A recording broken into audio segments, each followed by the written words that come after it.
Azienda antica enotria della provincia di Foggia, presente al Vinitaly 2013 nel padiglione della Puglia. Siamo in compagnia di Raffaele Di Tuccio, fondatore dell'azienda che ormai da 20 anni produce il suo vino e diciamo che all'inizio fu un po' una scommessa che oggi si può dire vinta.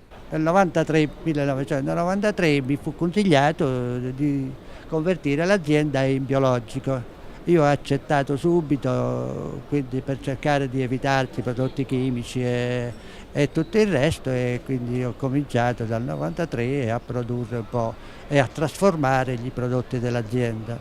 Puntare sul territorio pugliese con i suoi vini che stanno sempre più emergendo sul mercato enologico per mettere appunto anche in mostra una terra che merita di avere risalto.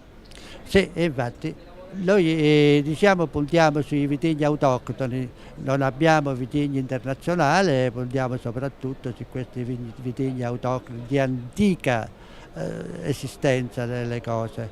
È questo che cerchiamo di valorizzarlo puntando sulla qualità e aumentando la qualità anno per anno. Prodotto che viene sempre più apprezzato, guardando al futuro i numeri del vino pugliese non possono che crescere. Sì, certamente.